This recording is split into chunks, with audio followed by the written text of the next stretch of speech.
Hello बच्चों, welcome back to let's do chemistry channel.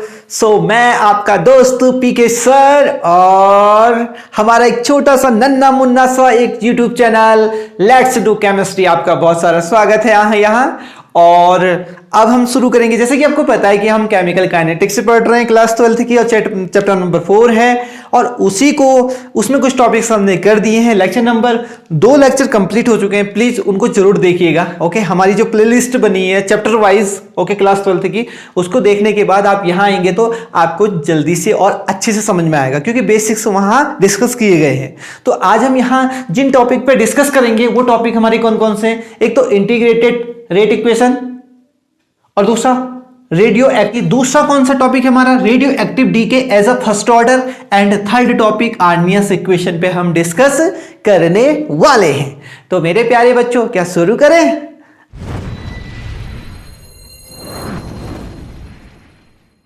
तो पहला हम टॉपिक डाल रहे हैं first order reaction. Okay, first order reaction. Okay, तो फर्स्ट ऑर्डर रिएक्शन क्या होती है इस पे हम बात करेंगे, और इसका इंटीग्रेटेड रेट इक्वेशन भी निकालेंगे। ठीक है, तो देखो सबसे पहले फर्स्ट ऑर्डर रिएक्शन हमने लिया। फर्स्ट ऑर्डर रिएक्शन, ये हमारा प्रोडक्ट है, ये रिएक्टेंट है।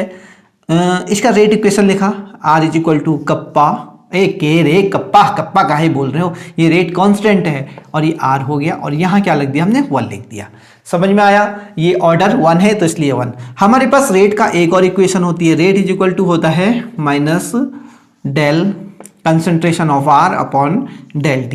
एक इक्वेशन ये भी होती है। इन दोनों को हम इक्वल रख दें, रख देते हैं सर। तो रखने से क्या हो जाएगा? देखो मेरे प्यारे बच्चों, del R upon del T हो जाएगा ना मेरे प्यारे बच्चों, और यहाँ हो जाएगा K, और ये हो जाएगा R।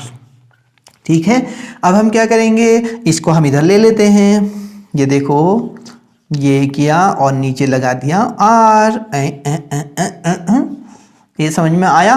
ये देखो, अब उसके बाद हम क्या करेंगे, इसका इंटीग्रल करेंगे। क्या करेंगे? इंटीग्रल करेंगे। ठीक है, इसका क्या करने वाले हैं? इंटीग्रल। मैं यहाँ लिख भी देता हूँ, इंटीग्रल। ओके, इंटीग्रल जी हो गया। ठीक है, इंटीग्रल करने पर देखो यहाँ पर जो आता है ना, वो आ जाता है ln। ओके, ln क्या है? यह है natural log. Okay, ln R, okay, is equal to K T और प्लस सी। सी यह है integral constant, integral constant. Okay, ये हमारी इक्वेशन, हम इसको क्या कर लेते हैं? ए कंसीडर कर लेते हैं। ठीक है, यहां तक समझ में आया?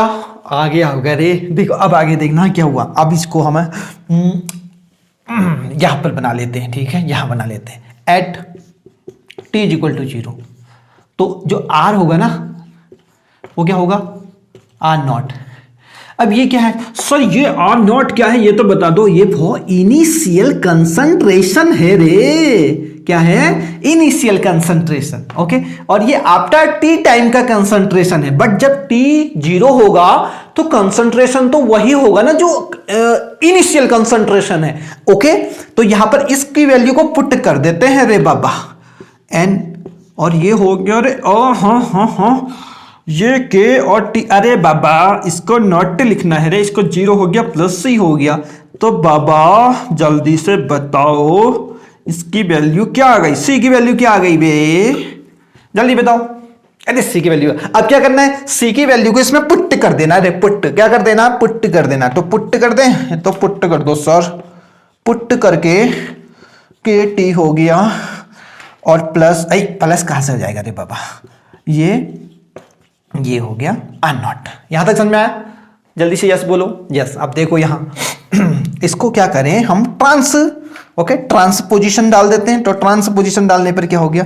ln R naught minus ln R is equal to क्या हो गया? K T. ये हो गया के टी। ओके, अब हम क्या करते हैं? हमारे, अब देखो ये लॉग है ना, लॉग की एक प्रॉपर्टी होती है। लॉग की प्रॉपर्टी देखो क्या होती है?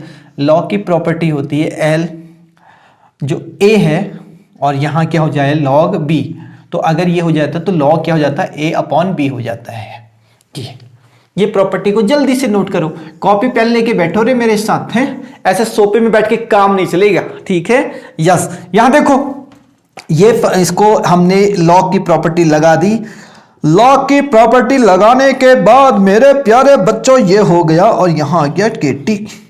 ओके, ये हो गया। अब जल्दी से यहां तक नोट करो, पहले मैं इसको इरेज करूंगा, ठीक है, क्योंकि हमें स्पेस भी तो चाहिए रे बाबा। स्पेस नहीं होगा तो हम कहां लिखेंगे बाबा बाबा बाबा। इसको हटाओ, ये हो गया दादा। ये अब देखो, यहां देखो क्या हुआ, ये है नेचुरल लॉग, ठीक है। ln क्या होता है, ये होता है sir natural log. Okay, natural log होता है, लॉगरिदम होता है। ओके, और जबकि जो लॉग होता है ये होता है आर्टिफिशियल लॉगरिदम। ओके, लॉगरिदम ये है। प्यारे बच्चों, आया ना समझ में? यस, देखो अब आगे देखो क्या किया है। अब इन दोनों का रिलेशन क्या होता है ना, जो लॉग नेचुरल लॉग है, अगर उसको आर्टिफिशियल लॉग में चेंज करना होता तो आपको 2.303 से मल्टीप्लाई करना होता है, ठीक है। तो एक इस इक्वेशन में देखो क्या हो गया, K T is equal to 2.303 log R naught upon R हो गया। ये हो गया, आया कि नहीं समझ में? आया ना? यस। और उसके बाद देखो हम इसको क्या कर सकते हैं, तो K is the rate constant 2.303 upon T and log R naught upon R. Okay, ये देखो, ये इक्वेशन हो गई, बस हो गया, खत्म। यहां तक खत्म हो गया, ये है। इस इक्वेशन को लिखो और ये बहुत इंपॉर्टेंट है। फिर से मैं बता देता हूं, फर्स्ट ऑर्डर की जो रिएक्शन होती है ना, जो उसका रेट होता है, उसका रेट होता है, वो किसके प्रोपोर्शनल होता है? उसको होता है कंसंट्रेशन ऑफ रिएक्टेंट के प्रोपोर्शनल होता है। क्या होता है? Concentration of reactant. इसकी पावर क्या होती है? 1 होती है। यानी अगर आपने रिएक्टेंट का कंसंट्रेशन इंक्रीज किया तो रेट ऑफ रिएक्शन इंक्रीज होगा, और जितना आपने कंसंट्रेशन चेंज किया उतना ही रेशियो में क्या चेंज होगा? रेट भी चेंज होता है। तो वहां पर क्या कहते हैं हम? ये फर्स्ट ऑर्डर की रिएक्शन है, ठीक है। जीरो ऑर्डर में क्या था? जीरो ऑर्डर ये डिपेंड नहीं करता। जीरो ऑर्डर का जो रेट होता है ना, वो कंसंट्रेशन, रिएक्टेंट के कंसंट्रेशन पे डिपेंड नहीं करता। प्यारे बच्चों, समझ आई? यस। अब देखो रे, ये भी खत्म हो गया, ये हो गया। इसको इरेज कर देते हैं, इसका कोई काम नहीं, जल्दी से नोट कर लेना कॉपी पेन लेके, ठीक है। इसको इरेज कर देते हैं, ये भी हमारी लॉग की प्रॉपर्टी भी हटा देते हैं और ये भी हटा देते हैं। आपने लिख दिया होगा ये, ठीक है। अब इसी को मैं एक तरीके से और लिख रहा हूं, ठीक है। जैसे कि हमारे पास था ये आर और यहां क्या था? पी था कि ना, है ना। तो इसको सपोज हमने क्या माना? ए कंसंट्रेशन माना, ठीक है। तो शुरू में जब टी क्या था? 0 था, तो ये तो बना नहीं था, तो ये 0 हो जाएगा, ठीक है। बट एट इक्विलिब्रियम कुछ समय बाद क्या हुआ? एट टाइम टी लग गया, ओके, टी टाइम लग गया, ठीक है, टाइम टी हो गया। तो टाइम टी होने के बाद पता है क्या हुआ? यहाँ पर एक्स बन गया और यहाँ पर क्या बचा? एक्स माइनस ए माइनस एक्स, ये रिमेनिंग कंसंट्रेशन है, ठीक है। आफ्टर टी टाइम, ओके, कुछ समय के बाद कुछ तो बन गया होगा ना प्रोडक्ट, तो यहां पर रिएक्टेंट कितना बचेगा? जितना प्रोडक्ट बना उससे माइनस कर देंगे। तो यहां पर हम क्या लिख सकते हैं? देखना इसके फॉर्मूले में, K is equal to 2.303 upon T is the time, okay, और लॉग आर नॉट क्या है? Initial concentration. इनिशियल कंसंट्रेशन कितना कैलकुलेट किया था हमने? ए कल, ओके, और आफ्टर लास्ट कंसंट्रेशन कितना है रिएक्टेंट का? वो है ए माइनस एक्स। जी है, समझ में आया ना? ये तो बस ये इसको नोट कर लेना है जल्दी से। ये अब इसी में मैं एक और चीज बताने जा रहा हूं, ठीक है। वो क्या? अगर रिएक्शन ये बोल दे ना कहीं पर, क्या बोल दे कि जो हमारा क्या कि आधा रिएक्शन कंप्लीट हो गया, यानी जैसे हाफ लाइफ करते हैं हम, ठीक है, करते हैं ना, तो यानी रिएक्शन फ्रैक्शन में हो गई, सपोज फ्रैक्शन में चल रही है, ठीक है। फ्रैक्शन में मतलब हो गया कि जो एक्स है वो फ्रैक्शन में बना है, ए अपॉन एन के, ये एन के फ्रैक्शन। ए क्या है? पूरा कंसंट्रेशन। एन क्या है? जैसे कि मैंने लिख दिया कि A by 2, A/2, half life time के लिए A/2 होता है ना, शुरू का कंसंट्रेशन को अपॉन हाफ कर देते हैं, यानी उतना टाइम जितना इनिशियल कंसंट्रेशन को आधा होने में लगा है। ओके, तो इसको एक बार अभी पहले देख लेना, फिर उसके बाद इसको डिस्कस करना है, ठीक है।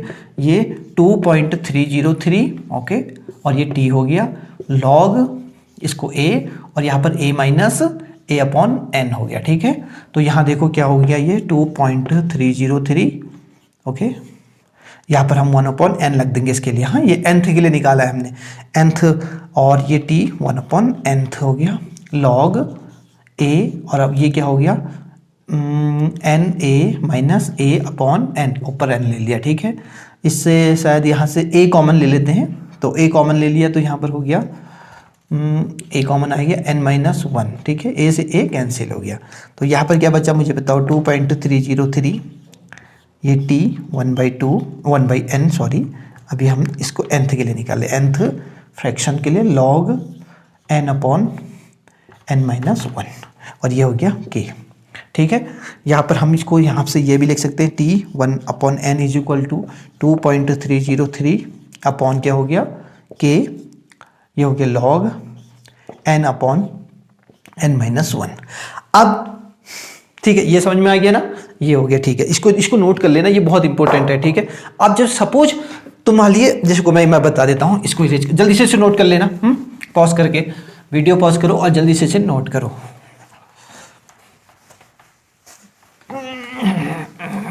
यह देखना, अब जैसे तुमसे बोल दिया कि जो n है वो क्या कर दिया, 2 कर दिया, यानी nth 1 हाफ के लिए, यानी t 1/2। देखो हाफ लाइफ टाइम है ना, ठीक है। तो हाफ लाइफ टाइम के लिए क्या हो जाएगी value, k log 2/2 minus 1, okay. तो मुझे बताओ 2.303 अपॉन k log, यहाँ 2, log 2 की वैल्यू कितनी होती है, log 2 की वैल्यू जल्दी से याद करो 0.3010, ओके, मल्टीप्लाई कर दो k, ओके, इनका मल्टीप्लाई करके क्या आता है 0.693 अपॉन k, आया नहीं आया, ये देखो, ये t हाफ, ये हाफ लाइफ टाइम है, हाफ लाइफ टाइम, इसको जरूर याद करना है, ठीक है। Half life time, half life time क्या होता है मैं बता देता हूँ। हाफ लाइफ टाइम उसे कहते हैं जब हमारा इनिशियल कंसंट्रेशन, रिएक्टेंट का इनिशियल कंसंट्रेशन जस्ट क्या हो जाता है, हाफ हो जाता है। उसको हाफ होने में जितना टाइम लगता है ना, जितना टाइम उसे ऑक्यूपाई किया उसने, उसी को हाफ लाइफ टाइम बोलते हैं। पेपर में हाफ लाइफ टाइम भी आ सकता है। अब वो पूछ सकता है कि जो इनिशियल कंसंट्रेशन है ना, उसका 1/4 कंज्यूम होने में कितना टाइम लगा बताओ। 25% कंज्यूम होने में, यानी 25% प्रोडक्ट बन गया होगा ना। अगर रिएक्टेंट 25% कंज्यूम हो रहा है तो दैट मीन्स कि वो प्रोडक्ट बन गया होगा, तो उसमें कितना टाइम लगेगा। तो ये फॉर्मूला है ना, तो यहां पर क्या कर देंगे, देखो सेम इस फॉर्मूले में ही हमको सब कुछ करना है। तो इसमें क्या कर देंगे, t 1/4 कर देंगे, ठीक है। 1/4 तो पूछ रहा है ना, तो 2.303 अपॉन k हो गया, log n की जगह पे 4 कर दिया और ये 3 हो गया। बस अब बन जाएगा, नहीं ये बन जाएगा, log 4 की वैल्यू रखोगे और log 3 की वैल्यू माइनस कर दोगे और ये यहाँ से आंसर आ जाएगा। ये आप किसी के लिए भी यहाँ से निकाल सकते हो, चाहे वो क्या बोल दे 2/3 के लिए बोल दे n की वैल्यू। बस आपको ये वाला फॉर्मूला याद होगा ना, कौन सा वाला जो हमने अभी लिखा था, t 1/n is equal to 2.303 upon क्या हो गया, K rate constant log n upon n minus 1, okay. इसको जल्दी से लिख लो, ये बहुत इंपॉर्टेंट है, इस पे हम बात करेंगे। समझ में आया ना मेरे प्यारे बच्चों। देखो अगर ये कॉन्सेप्ट तुम्हें अच्छा लगा तो जल्दी से लाइक करो, शेयर करो और सब्सक्राइब करो, क्योंकि तुम अपने दोस्तों का तो अच्छा चाहते हो ना। जल्दी से सेंड कर दो उनको भी कि वो भी कुछ सीख लें, ठीक है। तो ये समझ में आ गया ना सबको, यस वेरी गुड। इसे हम इरेज कर रहे हैं हम।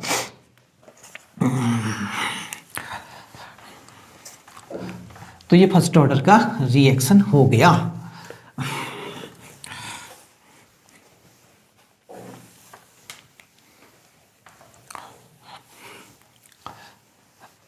अब देखना तुम क्या, ये क्या लिखा है, इसको मुझे बताओ पहले। Radioactive decay as a first order. जो रेडियो एक्टिव डीके होते हैं ना, जैसे रेडियो एक्टिव एलिमेंट है तो आपको पता ही है ना, radio active, okay, radio active element, okay. ये रेडियो एक्टिव एलिमेंट क्या होते हैं, ये बहुत ज़्यादा एक्टिव होते हैं, ओके। तो ये अल्फा बीटा गामा रेज क्या करते हैं, इमिट करते हैं, ठीक है, क्या करते हैं, इमिट करते हैं। ये मैंने लिखी है एक इक्वेशन, रेडियो एक्टिव रेडियम, ये रेडियो एक्टिव एलिमेंट है, रेडियो एक्टिव एलिमेंट है ना, और ये रेडियो एक्टिव एलिमेंट हो गया, ठीक है। अब ये किस में डीके हो रहा है, ये तो एक अल्फा पार्टिकल से निकाल रहा है, ओके, एक अल्फा पार्टिकल से है ये अल्फा पार्टिकल, ओके, और उसके साथ किस में, रेडॉन में चेंज हो जा रहा है, ठीक है, ये चेंज हो रहा है। तो ये जो प्रोसेस होगी ना, ये प्रोसेस कैसी होगी, फर्स्ट ऑर्डर रिएक्शन है, ये फर्स्ट ऑर्डर रिएक्शन है, फर्स्ट ऑर्डर प्रोसेस है। कीप इन माइंड, फिर से बताता हूं, कोई भी रेडियो एक्टिव एलिमेंट है वो डीके होता है, अल्फा बीटा गामा रेज निकालता है, हर रेडियो एक्टिव एलिमेंट को अलग अलग निकालते हैं, ये अल्फा निकालते हैं, कुछ बीटा निकालते हैं, कुछ गामा निकालते हैं, ओके। तो वो जो निकालने की प्रोसेस है ना, अल्फा बीटा गामा रेज जो निकाल रहे हैं, वो जो प्रोसेस है वो फर्स्ट ऑर्डर है।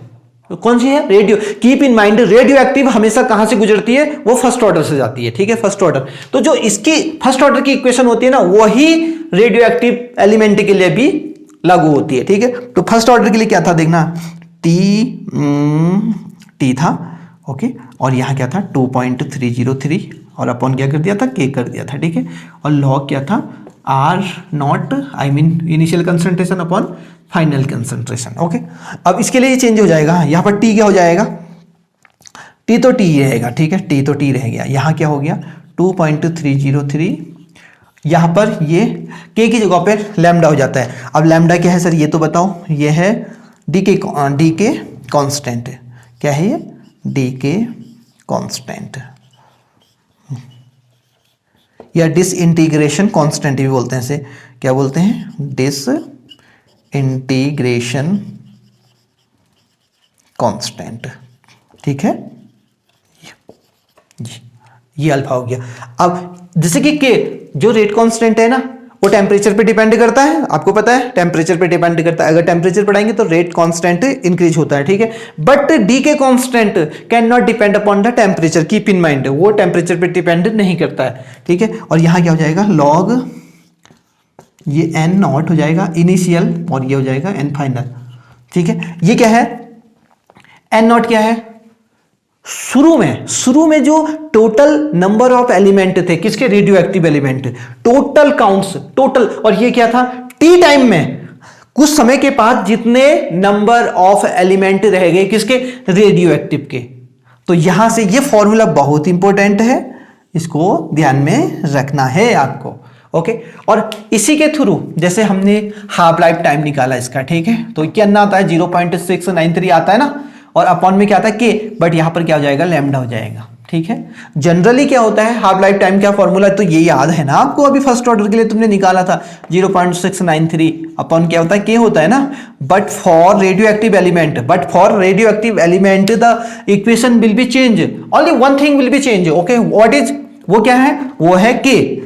Here rate constant, but here decay constant. Decay constant cannot depend upon the temperature, but rate constant depends upon the temperature. Okay, with the temperature, rate constant will be increase. Okay, ये भी समझ में आ गया। अब आगे बढ़ते हैं, इसे हटाओ बच्चों, मेरे प्यारे बच्चों को सब समझ में आ गया।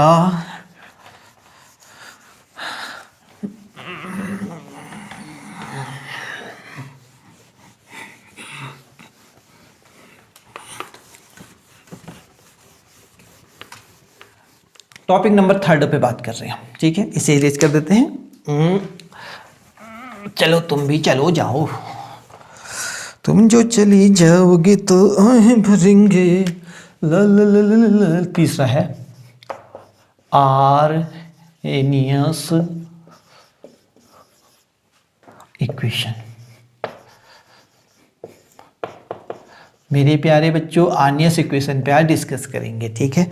आर्नियस इक्वेशन, एक आर्नियस पर्सन थे, उन्होंने सबसे पहले एक टेम्परेचर की किसी रिएक्शन की क्वांटिटेटिव क्वांटिटेटिव वैल्यू पे टेम्परेचर का इफेक्ट बताया कि टेम्परेचर इंक्रीज करने से कितना रेट ऑफ रिएक्शन बढ़ता है।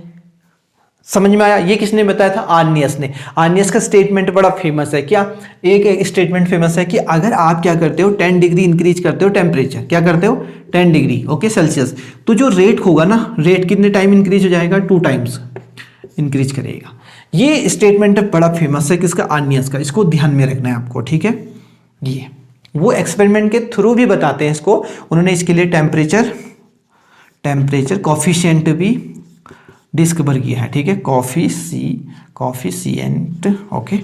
अब कॉफिशिएंट का फॉर्मूला क्या है? Rate constant eight 35 degree Celsius और के rate constant eight 25 degree Celsius को डिवाइड करोगे तो रेट टेम्परेचर कॉफिशिएंट निकल जाएगा, जो किसकी देन है? हमारे आर्नियस भाई साहब की। अब इनकी इक्वेशन क्या आती है देख लेते हैं, ठीक है। A K is equal to A E to the power minus E A upon R T, ये ठीक है। ये इक्वेशन है, इसको रट्टा मान लो। रट्टा क्या, बार बार देखोगे तो याद हो जाएगी रे बाबा, ठीक है। अब इसमें क्या क्या है वो मैं बता देता हूँ। सबसे पहले के, अरे हमारा के तो छोटे छोटे सा हमें पता ही है क्या है, रेट कांस्टेंट रे बाबा, rate constant. A frequency factor okay, frequency factor, और आर्नियस कांस्टेंट भी है ओके। एक और नाम बोलते हैं इसे आर्नियस कांस्टेंट, ये भी है, ठीक है। और ई तो पता ही है, एक्सपोनेंशियल एंटीलॉग। और ई ए, हाँ ई ए क्या है? ई ए दे बता देता हूँ मैं। ई ए है एक्टिवेशन एनर्जी, एक्टिवेशन एनर्जी ये।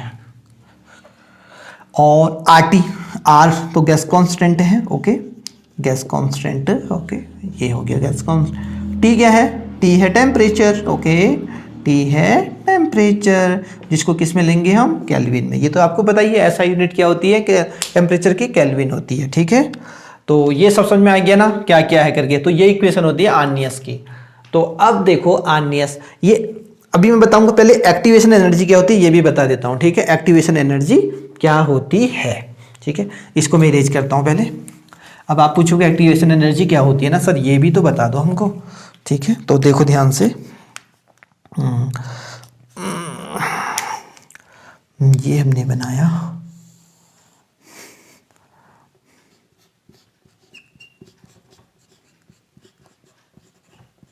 एनर्जी बनाई, ठीक है। ये एनर्जी हो गई। और इधर को क्या बनाती है? रिएक्शन ओके, रिएक्शन, इधर को रिएक्शन हो रही है, ठीक है। ये रिएक्शन टाइम टू टाइम इनकी, यहाँ पर हमारा रिएक्टेंट है, सपोज ये रिएक्टेंट है, ठीक है। ये रिएक्टेंट है तो रिएक्टेंट क्या हुआ?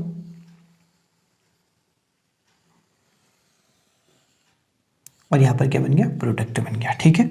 अब और यहाँ पर क्या बनता है? ये बना देते हैं सीधे एक्टिवेटेड कॉम्प्लेक्स। यहाँ पर क्या बनता है? एक्टिवेटेड कॉम्प्लेक्स, यानी जो रिएक्टेंट के मॉलिक्यूल्स होते हैं वो आपस में कॉम्प्लेक्स बनाते हैं, मिलते हैं, ठीक है। और अब देखो ध्यान से, और यहाँ से यहाँ तक का जो डिफरेंस है वो क्या है? डेल एच, किसके? रिएक्टेंट और प्रोडक्ट की एनर्जी के बीच का डिफरेंस, ओके। अब सुनना ध्यान से, यहां से यहां तक जो एनर्जी होती है इसे बोलते हैं एक्टिवेशन एनर्जी। यह एक्टिवेशन एनर्जी। और अगर किसी के पास एक्टिवेशन एनर्जी कम होती है किसी की, ठीक है, तो वो प्रोडक्ट में कन्वर्ट नहीं होता है। तो एक्टिवेशन एनर्जी का फॉर्मूला क्या हो सकता है, हम वो भी बात कर लेते हैं। तो activation energy is equal to, हाँ पहले हम ये टॉपिक को इरेज कर देते हैं जिससे हमारे पास स्पेस बन जाएगा और हम फिर खूब सारा लिख सकते हैं। इसे भी इरेज कर देते हैं अन्य इक्वेशन को। तो एक्टिवेशन एनर्जी कैसे निकलेगी? 3 एनर्जी माइनस एनर्जी possessed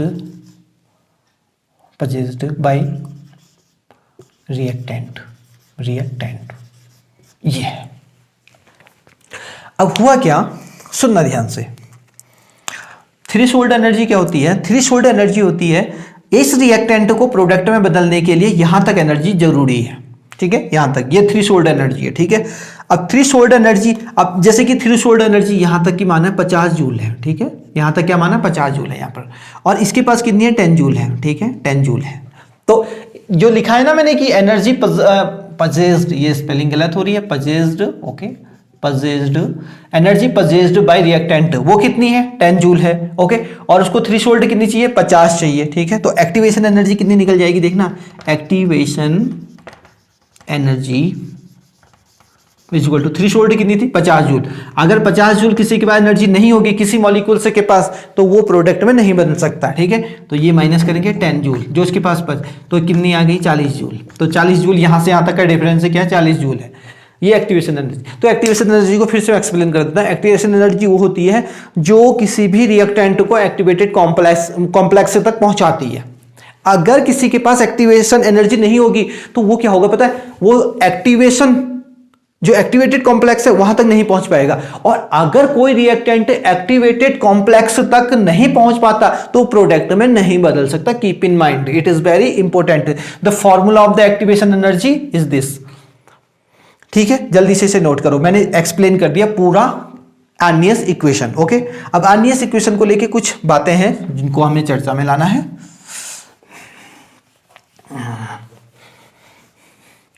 जो इन्होंने बात करी थी ना कि आर्नियस ने क्या बोला था कि अगर आप क्या करोगे, आप अगर टेम्परेचर को 10 डिग्री इंक्रीज करते हो, क्या करते हो इंक्रीज करते हो, तो जो रेट ऑफ रिएक्शन होगा क्या हो जाएगा डबल हो जाएगा। तो उसके लिए उन्होंने क्या किया, प्रूफ भी दिया है। ठीक है, तो प्रूफ क्या है कि देखते हैं। तो सबसे पहले हम क्या करेंगे, इसमें लॉग ले लेते हैं। ठीक है, तो लॉग टेकिंग, तो यहाँ ln ले लिया, ln k हो गया, और यहाँ पर क्या हो गया देखो मल्टीप्लाई है, मल्टीप्लाई में क्या होते हैं तो प्लस हो जाते हैं, तो ln a plus ln e minus E A upon R T हो गया। ठीक है, लॉग एंटी लॉग कैंसिल हो गया, इन के इज इक्वल टू क्या हो गया ये, और यहाँ पर minus E A upon R T. ठीक है, ये अब ये किसी एक टेम्परेचर के मान लिया, ये कि ये माना T1 टेम्परेचर के, T1 टेम्परेचर 35 भी हो सकता है। ठीक है, T1 टेम्परेचर के, तो T1 कर दिया इसको, एक्टिवेशन एनर्जी तो सेम ही होगी, ये भी सेम होगा, इसको T1 कर दिया। ठीक है, अब सेकेंड सेम रिएक्शन K2 कोई दूसरे टेम्परेचर के लिए, ये तो कांस्टेंट है ई ए अपॉन आर T2 हो गया। ठीक है, अब इन दोनों को क्या कर दिया माइनस कर दिया, K2 minus log K1 is equal to ln minus E A upon R T2 minus ln a, और ये प्लस हो जाएगा E A upon R T1। Okay, cancel हो गया, और यहाँ पर क्या हो गया, लॉग की प्रॉपर्टी पता है दोनों माइनस में होते हैं तो क्या हो जाते हैं वो डिवाइड में चले जाते हैं। ठीक है, इसको ध्यान रखना, ये लॉग की प्रॉपर्टी है। लॉग में ये क्या है, लॉग K2 माइनस K1 है तो ये डिवाइड में चले जाएंगे, लॉग की प्रॉपर्टी है। ठीक है, हाँ मैथ वालों को समझ में आ गया, बायोलॉजी वालों के तो उड़ रहे होंगे। ठीक है, तो ये बन गया हमारा minus E A upon R T2 minus plus E A upon R T1। ये समझ में आया ना मेरे प्यारे बच्चों, जल्दी से यस बोलो, यस बोलो। ठीक है, तो ये हो गया ln K2 K1 is equal to क्या हो गया, इसको आगे ले लेते हैं, ये कॉमन कर देते हैं, आर भी कॉमन कर देते हैं, और यहाँ बचेगा देखना 1/T1 माइनस 1/T2, बस हो गया, ये इक्वेशन है। इस इक्वेशन से आर्नियस ने पता किया था, इस इक्वेशन से आर्नियस ने ये पता किया था कि अगर आप दो टेम्परेचर लिए और दो टेम्परेचर का बीच का जो डिफरेंस है वो कितना 10 डिग्री सेल्सियस है, तो जो आपका रेट होगा ना, जो रेट में जो डिफरेंस आएगा वो 2 टाइम्स आएगा, यानी रेट 2 टाइम्स इंक्रीज कर देगा जब when you increase the temperature by 10 degree Celsius. और जो आर्नियस ने लिया था वो 35 डिग्री था और 25 डिग्री था, 35 एंड 25 डिग्री। तो उस पर कैलकुलेट करके आपने जो हमको निकल के आता है वो क्या आता है कि जो K1 होगा वो क्या होगा, जो K2 हो जाता है, स्मॉल K2 क्या हो जाएगा 2K1 हो जाएगा, ये ऐसा निकल के आता है। तो इसे ध्यान देना है, आर्नियस का इक्वेशन बहुत इंपॉर्टेंट है। ठीक है, तो आर्नियस के इक्वेशन से ये पता चला कि अगर आप टेम्परेचर 10 डिग्री सेल्सियस इंक्रीज करते हैं तो देन आपका rate of reaction 2 times increase हो जाता है, और एक्टिवेशन एनर्जी भी हमको समझ में आ गई। ओके, अब मैं एक और चीज एक्टिवेशन के बारे में कुछ और भी बता देता हूँ, ठीक है। ये तो हमने नोट कर लिया होगा ना। हाँ मेरे प्यारे बच्चों, जो साफ साफ लिखेगा हम उसको गुड देंगे, जो साफ साफ लिखेगा हम उसको गुड देंगे। एक होती है फास्ट रिएक्शन, होती है नहीं होती है मेरे प्यारे बच्चे बताओ, और एक होती है स्लो रिएक्शन। ओके, स्लो बहुत धीरे धीरे हो रही है रे बच्चा रे बाबा। इसकी जो एक्टिवेशन एनर्जी है ना, एक्टिवेशन एनर्जी बहुत कम होती है रे। क्या होती है? Very low, keep in mind. Okay, fast reaction की एक्टिवेशन एनर्जी बहुत कम होती है। और सेकेंड थिंग यहाँ देखना, हाँ यहाँ जो एक्टिवेशन एनर्जी है ना, एक्टिवेशन एनर्जी ये बहुत ज़्यादा होती है, वेरी हाई। इसीलिए तो वो स्लो हो रही है ना, इसीलिए स्लो हो रही है कि उसकी एक्टिवेशन एनर्जी क्या है, बहुत ज़्यादा हाई है। और अब कैटलिस्ट क्या करता है, टेल मी। कैटलिस्ट जब हम डालते हैं ना कोई भी रिएक्शन में, तो कैटलिस्ट क्या करेगा, कैटलिस्ट उसकी एक्टिवेशन एनर्जी को कम करेगा। और जैसे एक्टिवेशन एनर्जी कम होगी ना, वो जो रिएक्शन थी स्लो हो रही थी वो फास्ट होने लग जाएगी। समझ में आया ना। अब कैटलिस्ट क्या करता है, एक्टिवेशन एनर्जी को क्या करता है, कम कर देता है, जिससे रेट ऑफ रिएक्शन इंक्रीज हो जाता है। मेरे प्यारे बच्चों, सबको समझ में आ गया ना। तो आज का लेक्चर हम यहीं पर फिनिश करेंगे। ओके, और आपसे फिर कल मिलेंगे नई वीडियो में। और आपको अगर हमारा कंटेंट पसंद आया तो लाइक शेयर एंड सब्सक्राइब करना बिल्कुल मत भूलिएगा। ओके, क्योंकि तुम मुझे बहुत प्यारे हो और तुमको मैं भी तो बहुत सारा प्यारा हूं ना, इसलिए प्लीज शेयर भी करना। हाँ, okay, and God bless you. और खूब सारी पढ़ाई करना। ओके, पढ़ाई के साथ कोई कॉम्प्रोमाइज मत करना, खूब सारा दिन रात खूब सारी स्टडी, क्योंकि स्टडी करके तुम बहुत बड़े मुकाम पर पहुंचोगे। ओके, और केमिस्ट्री खूब सीखते रहना। और हमारा एक छोटा सा चैनल है जो लेट्स डू केमिस्ट्री है, उसको सब्सक्राइब जरूर कर दीजिएगा। और अब मिलते हैं आपसे अगली वीडियो में, लेक्चर नंबर 4 में, जो केमिकल काइनेटिक्स पे ही होगा। और अगर आपके कोई भी डाउट हैं तो आप हमें फेसबुक, इंस्टाग्राम, टेलीग्राम, ओके, कहीं से भी कनेक्ट करके पूछ सकते हैं। और कमेंट करना जरूर, क्योंकि कमेंट में पता चल जाएगा कि आपकी कौन सी क्वेरी है। ठीक है, कमेंट प्लीज जरूर करिएगा। ओके, तब तक के लिए बाय, हैप्पी लर्निंग एंड जय हिंद, जय भारत।